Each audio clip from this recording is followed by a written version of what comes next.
जय Shri Ram. Mission depression free Bharat में मैं राशि आप सभी का फिर से हार्दिक स्वागत करती हूँ। दोस्तों, आज ना मैं लोगों के कुछ सवाल आते हैं तो बस उसी में से एक सवाल मैंने उठाया। तो मुझे अच्छा भी लगा कि हाँ, ये बहुत अच्छा सवाल है और जनरली बहुत लोग इस सवाल का आंसर जानना चाहते होंगे। तो मैंने सोचा चलो आज इसी पे मैं थोड़ा बात कर लेती हूँ कि क्या है। तो सवाल ये था दोस्तों कि एक बच्चे ने मुझसे पूछा कि मैम, हम बहुत सोचते हैं कि हम पॉजिटिव सोचें, हम अच्छा सोचें, हम अच्छा करें, अच्छा सोचें। और हम बहुत सारी वीडियोस भी देखते हैं मैम, मोटिवेशनल वीडियोस। तो हम जब देखते हैं, तो हम जब उनको सुनते हैं, वो कहते हैं पॉजिटिव सोचो, ऐसे सोचो, वैसे सोचो, तो हमें अच्छा भी लगता है और हमें भी लगता है उस समय कि हाँ भाई, हमें तो पॉजिटिव सोचना चाहिए। पर मैम, प्रैक्टिकली हम नहीं कर पाते। मतलब हम सोचते तो हैं कि हम पॉजिटिव सोचें, लेकिन हम पॉजिटिव सोच नहीं पाते। दिमाग वापस वही वही वही सब रिपीटेशन चलता रहता है, दिमाग में वही सब नेगेटिविटी घूमती रहती है। मैम परेशान हो गए। तो ऐसा क्यों होता है मैम कि हम चाहते तो बहुत कुछ है कि हम पॉजिटिव सोचें, लेकिन हम फिर भी नहीं सोच पाते। चलिए इसी पर आज बात करेंगे। मैंने थोड़ा इस पर अभी जस्ट, देखिए आपको पता है कि मेरे को तो बस एक ही दिन मिलता है ना। अब उसी में मुझे सवाल ढूंढने भी होते हैं और अपनी तरफ से मुझे कंटेंट भी तैयार करना होता है, और एक साथ पूरे हफ्ते का कंटेंट तैयार कर पाना तो मेरे ऊपर बहुत वर्कलोड भी होता है। तो मैंने अभी जस्ट 1 घंटे पहले ही ये विचार किया कि चलो आज इसी पर टॉपिक बनाते हैं, ठीक है। तो सवाल है कि why we are unable to think positive। भाई, हम पॉजिटिव सोचने में असमर्थ आखिर है क्यों? इसका ना दोस्तों, अगर आप मुझसे ना साइकोलॉजिक कारण पूछें तो आपको अच्छे से पता है कि मुझे दोनों तरह की नॉलेज है। मुझे साइकोलॉजिकल नॉलेज भी है और मुझे स्पिरिचुअल नॉलेज भी। लेकिन मैंने दोनों को ऑब्जर्व किया है, बहुत अच्छे से अंडरस्टैंड किया है, इसलिए मैं दोनों के बिहाफ पे आपको समझा सकती हूँ। बट मैंने सोचा कि साइकोलॉजिकल रीजन मैं आपको फिर कभी समझाऊंगी। अभी हम इसका ना एक स्पिरिचुअल रीजन समझते हैं। इसका एक आध्यात्मिक कारण क्या है। आध्यात्मिक कारण क्या है कि एक व्यक्ति बहुत चाहता है कि वो पॉजिटिव रहे, पॉजिटिव सोचे, अच्छा करे, अच्छा सोचे, अच्छा खुश रहे, हैप्पी रहे, पर वो सोच नहीं पाता। एक्चुअली हमारे जीवन में ना, आपको एक बात बताऊं, सबसे बड़ा दंड अगर प्रकृति किसी को देती है ना, जब जैसे मान लीजिए कि एक लड़की है या मैं हूं, चलिए मान ली, फॉर एग्जाम्पल मैं अपना ले लेती हूँ, पर ये सिर्फ एग्जाम्पल है, आप इसे रियलिटी में मत वो कर लेना। फॉर एग्जाम्पल मैं हूं और मेरे हस्बैंड है या मेरी सास है या मेरा कोई, चलिए, बॉयफ्रेंड है। उसने मुझे, मैंने अपनी तरफ से मैं अपना बेस्ट दे रही हूँ, उसके बावजूद उसने कुछ मेरे साथ ऐसा किया, कुछ ऐसा किया जिससे मैं पूरी तरीके से ना टूट गई। या किसी मेरे हस्बैंड ने ऐसा किया, या मेरी फैमिली मेंबर ने, किसी ने मेरे साथ, किसी ने भी, देखो किसी ने भी, कोई भी आ सकता है। फैमिली मेंबर भी आ सकते हैं, आपके दोस्त भी आ सकते हैं, आपके कलीग्स भी आ सकते हैं, कोई भी आ सकता है ना। कुछ ऐसा किया जिसकी वजह से ना मैं हर्ट हो गई, मैं बहुत ज्यादा दुखी हो गई, मैं तनाव में आ गई। और लेकिन अब क्या था ना कि मैं शायद, वो व्यक्ति जिसने मेरे साथ ऐसा किया, वो या तो हो सकता है मुझसे बहुत ज्यादा पावरफुल हो, या वो मेरे से बड़े, जैसे मान लीजिए एम्प्लॉय है, वो मालिक हो, या वो या मतलब कुछ भी ऐसा कि उसने मेरे साथ जो किया, उसको ना मैं अंदर ही अंदर उसको झेल रही हूँ, है ना, अंदर ही अंदर झेल रही हूँ। ना किसी से बोल पा रही हूँ, ना किसी से कुछ बता पा रही हूँ, और अंदर ही अंदर वो जो दर्द है, वो दर्द मुझे हो रहा है। और मैं उस सामने वाले ने, जिसने मेरे साथ ऐसा किया है ना, मैं उसका कुछ बिगाड़ भी नहीं सकती, उसको कुछ कर भी नहीं सकती एक्चुअली। तो मेरे अंदर एक फ्रस्ट्रेशन तो ये है कि यार, उसने मुझे इतना दर्द दिया और मैं साला कुछ कर भी नहीं सकती। तो ये दोनों तरफ का जो एक दबाव है ना, ये माइंड ना झेल नहीं पाता। माइंड इतना नेगेटिव हो जाता है ना कि यार, एक तो उसने मुझे इतना दर्द दिया, ऊपर से साला मैं उसकी ऐसी की तैसी भी नहीं कर सकती, या कर सकता, करूँ तो क्या, तो वो मतलब उसको इतना पेन होता है ना उस चीज से, इतना दर्द होता है ना। तो ये दर्द होता किसको है एक्चुअली? कहीं ना कहीं आपकी आत्मा से ना, वो कहते हैं ना, मेरी आत्मा से उसके लिए हाय निकल गई, बददुआ निकल गई, है ना। होता है ना, जैसे हम किसी के साथ जाने अनजाने में कुछ ऐसा हो जाता है, तो वो व्यक्ति दुखी है। तो अब दुखी वाला जो इंसान दुखी है वो अपनी कैसे, उसकी एनर्जी कैसी होगी, नेगेटिव।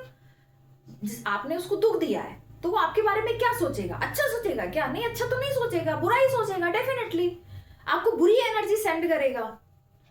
तो अब जब मैं तड़प रही हूं, जब मैं दुखी हो रही हूं, जब मैं परेशान, तो वो सारी जो नेगेटिव एनर्जी है, वो जो हाय है मेरी दिल की, वो जो मेरे दिल की बद्दुआएं हैं, वो कहाँ जा रही है, वो उस व्यक्ति को मिल रही है।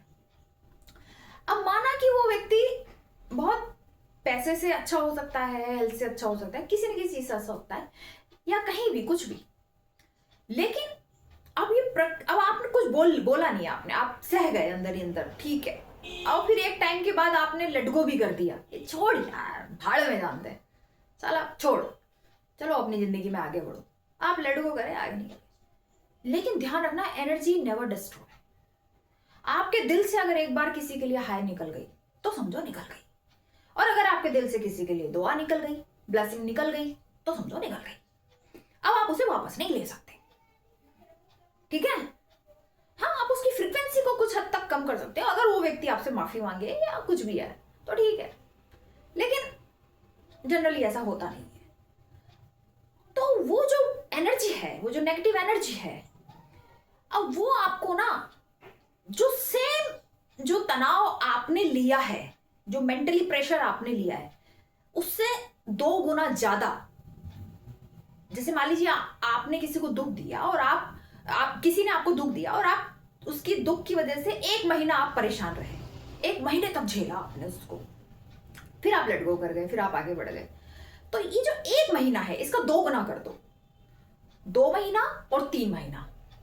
तो अब वो जो व्यक्ति है जिसने आपको हर्ट किया, जिसने आपको ये सब करा, वो कम से भी कम 2 गुना, जितने महीने आप परेशान रहे उससे 2 गुना ज्यादा उसको किसी ऐसे व्यक्ति से भिड़ाएगा ना, कहीं ऐसी जगह उसका टांगा भिड़ाएगा ना, कुछ ऐसा करेगा ना उसकी फैमिली में, वो उसकी वाइफ के साथ भी हो सकता है, उसके बच्चों के साथ भी हो सकता है, उसके करियर में भी हो सकता है, वो उसका एक्सीडेंट भी हो सकता है, वो बीमार भी हो सकता है, उसके बच्चों के साथ कुछ हो सकता है, उसकी वाइफ के साथ कुछ हो सकता है, उसकी मदर फादर, उसकी फैमिली, या उसके जो कोई और रिलेशनशिप है, या वो किसी और लड़की के साथ है, या वो किसी और लड़के के साथ है, या वो कहीं भी है, उसके साथ कहीं ना कहीं यूनिवर्स कुछ ऐसी प्लानिंग करेगा ना, कुछ ऐसी प्लानिंग करेगा ना, जिससे उसको कम से भी कम 3 महीने तक मानसिक तनाव झेलना ही पड़ेगा, झेलना ही पड़ेगा। और जब कोई प्रारब्ध आपके ऊपर आकर अटैक करता है, जब किसी की पेंडिंग एनर्जी जो पेंडिंग थी, जिसे आप बैगेज में लेके चल रहे थे, वो जब खुलती है, वो जब बाहर आती है और आपके ऊपर आपको उसको भुगतना होता है, तो डियर आप कितनी भी कोशिश कर लो भाई, अगर 3 महीने भुगतना लिखा है ना, तो 3 महीने तक तो भुगतोगे ही भुगतोगे, ठीक है। कि 3 महीने का तनाव अगर आपके भाग्य में, आपके प्रारब्ध में, आपने ऐसा कर्म बना लिया है कि आपको भुगतना है, तो आप 3 महीने भुगतोगे ही भुगतोगे। लेकिन यहां पे ना एक बहुत अच्छी बात मैं आपको बताती हूं, बहुत स्पिरिचुअल बात बता। ये जो 3 महीने ये तय हो गए हैं कि आप भुगतोगे, लेकिन डियर जैसे ही कोई पर्सन सरेंडर कर देता है, जैसे ही कोई पर्सन अपने भगवान के सामने एकदम सरेंडर करके कह देता है ना कि भगवान मेरे मन वचन वाणी से अगर मेरे से किसी का भी दिल दुखा हो, मैंने किसी का भी दिल दुखाया हो, मैंने अनजाने में, क्योंकि देखिए कभी कभी हमसे कई लोग हर्ट हो जाते हैं, अब हमारी इंटेंशन नहीं होती उन्हें हर्ट करने की, लेकिन कोई बात हो सकता है उन्हें बुरी लग गई हो, कोई हमारा व्यवहार उन्हें बुरा लग गया, लेकिन वो हमारी मजबूरी नहीं देख पाते, तो हो सकता है वो हो गए हो। तो मन, कर्म और वचन और वाणी से प्रभु अगर मैंने किसी का भी दिल दुखाया हो तो मुझे माफ कर दो। और उस प्रारब्ध को आप, इंसान कहते ना, इंसान के हाथ में ना सब कुछ है, आप चाहे ना तो आप अपने तप के बल पर, आप अपने योग के बल पर, आपने जो ईश्वर के चरणों में जो सरेंडर किया है उसके बल पर, या ये कहो कि किसी दिव्य शक्ति की सहायता के बल पर, दिव्य शक्ति की कृपा के बल पर, आप उस प्रारब्ध को 2 महीने से घटाकर केवल 10 दिन पे ला सकते हैं। 2 महीने से घटाकर 3 महीने से घटाकर केवल 15 दिन पे ला सकते हैं। अभी डिपेंड करता है आपके पास स्पिरिचुअल पावर कितनी है, आपके ऊपर किसी देवी शक्ति की कृपा कितनी है। जितनी ज्यादा कृपा, जितनी ज्यादा स्पिरिचुअल पावर आपके पास होंगी, जितनी ज्यादा आपने खुद को स्पिरिचुअली अवेकन्ड करा होगा, उतनी ही जल्दी जितने अच्छे आपके पुण्य होंगे, जितने अच्छे आपके कर्म होंगे, वो सब मिलके उस प्रारब्ध को क्या करेंगे, कभी कभी तो बहुत, अगर कोई इंसान इतना पावरफुल हो जाए तो वो पूरी तरीके से प्रारब्ध को खत्म कर सकता है। पर जनरली इतनी पावर लोग इकट्ठी कर नहीं पाते क्योंकि आजकल लोगों के पास समय नहीं। पर जितना कर सकते हो आपके हाथ में है। आप चाहो तो अपने प्रारब्ध को, जहां 3 महीने आपको भुगतना लिखा था ना कि 3 महीने तक आप भुगतोगे, आप चाहो तो उसको 1 महीने पे भी ला सकते हो, आप चाहो तो उसको 15 दिन पे भी ला सकते हो, और आप चाहो तो उसे 10 दिन पे भी ला सकते हो। और कोई बहुत ही ज्यादा स्पिरिचुअल अवेकन पर्सन है और उसके सामने अगर उसका प्रारब्ध आ जाए तो वो with in 1 month, with in 2 days, 1 day, 1 दिन के अंदर भी उस प्रारब्ध को भोग कर खत्म कर सकता है। 2 ही रास्ते हैं प्रारब्ध के लिए, तो या तो भोग लो, भुगतो, मतलब उसको 3 महीने लिखा है तो 3 महीने तक भुगतो, फिर वो खत्म हो जाएगा। और नहीं भुगतना चाहते, नहीं भुगता जा रहा, तो फिर करो, थोड़ा एफर्ट्स लगाने पड़ेंगे, थोड़ी मेहनत करनी पड़ेगी, स्पिरिचुअली अवेकन्ड होना पड़ेगा। और स्पिरिचुअली अवेकन्ड होने के लिए आपको कुछ स्पिरिचुअल प्रैक्टिसेस करनी पड़ेंगी। अगर आप कर सकते हो तो हो जाएगा, नहीं कर सकते हो तो फिर झेलो, फिर तो यही एक रास्ता है, तो झेलते रहो। या फिर, क्योंकि मैं कहती हूं कि परसेप्शन डिसाइड करता है कि आप कितने दिन तक नेगेटिव थॉट्स में रहोगे, पर मैं कहती हूं परसेप्शन तो तब बदलेगा ना जब आपका माइंडसेट बदलेगा, और माइंडसेट तो तब बदलेगा ना जब आपका वो जो झेलना आपको है वो हटेगा। समझे आप मेरी बात में क्या कहना चाह रही हूं? अगर आपने ऐसा कोई कर्म बन गया है आपसे जिसमें आपको 3 महीने तक मानसिक तनाव झेलना है, डिप्रेशन झेलना है, एंजाइटी झेलनी है, तो आप झेलोगे, झेलनी ही पड़ेगी। फिर आप कितने ही पॉजिटिव वाले वीडियो देख लो, कितने ही वो कर लो, और नहीं झेलना चाहते हो, नहीं भुगतना चाहते हो, तो उसका फिर एक दूसरा तरीका है। और वो जो दूसरा तरीका है कि किस दूसरे तरीके से आप उसको खत्म कर सकते हो, या तो खत्म कर सकते हो, या कम कर सकते हो, या आधा कर सकते हो, या पौना कर सकते हो, या 1 दिन 2 दिन पे ला सकते हो, ये आपके हाथ में। और ये मैंने प्रैक्टिकली करा है, और अभी ज्यादा टाइम नहीं हुआ, 7 महीने पहले, 7-8 महीने पहले की बात है, 7-8 महीने पहले ही मैं समझ गई थी मेरे सामने मेरा प्रारब्ध आके खड़ा हुआ है। तो मैं समझ गई थी कि मेरे सामने ये मेरे कर्म आके खड़ा हुआ है, मेरा प्रारब्ध आके खड़ा हुआ है।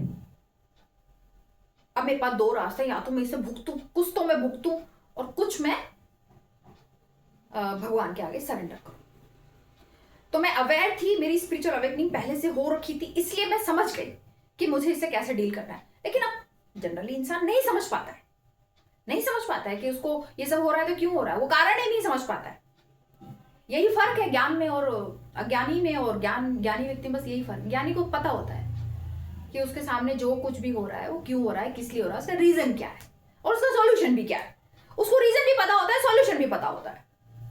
ज्ञानी व्यक्ति को दोनों चीजें पता होती हैं, उसको क्यों हो रहा है वो रीजन भी पता है, किस लिए हो रहा है वो भी पता है, और फिर उसका सॉल्यूशन क्या है उसे वो भी पता है। लेकिन अज्ञानी को ना तो ये पता होता है कि मेरी जिंदगी में ये क्यों हो रहा है, किस लिए हो रहा है, और जब क्यों हो रहा है, किस लिए हो रहा है, यही नहीं पता कि क्यों हो रहा है, तो सॉल्यूशन तो बोल ही जाओ, सॉल्यूशन तो वो क्या ही निकालेगा।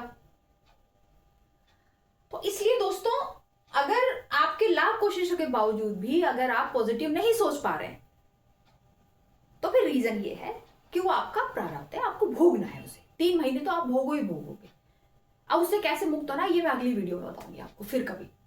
उसमें कुछ प्रैक्टिस है, वो प्रैक्टिस अगर आप फॉलो करोगे, हालांकि सब नहीं कर पाते।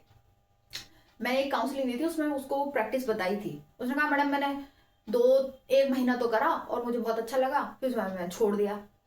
तो भी ऐसे नहीं होता है, कोई भी चीज ना ऐसे काम नहीं करती है कि आज आपने कर ली और कल आपने छोड़ दी, ऐसा नहीं होता है। मैं जो स्पिरिचुअल प्रैक्टिस मैंने आज से 2020 में 19 में शुरू करी थी, वो मैं आज भी कर रही हूँ, चाहे मेरा शेड्यूल कितना भी बिजी रहे, क्योंकि मैं जानती हूं अगर मैं ये छोड़ दूंगी तो मैं फिर से अज्ञानी बन जाऊंगी। मैं फिर से कर्मा इकट्ठे करना शुरू कर दूंगी, फिर से मेरे हाथों से, मेरे मन से, वचन से, वाणी से, हाथों से बुरे कर्म बनना शुरू हो जाएंगे। इसलिए मैं नहीं छोड़ती, मैं अपनी स्पिरिचुअल प्रैक्टिस कभी नहीं छोड़ती, चाहे मैं कितनी भी बिजी रहूं, और एक भगवान पे विश्वास कभी नहीं छोड़ती, हर वक्त भगवान बस। तो आज के लिए इतना ही। जय श्री राम।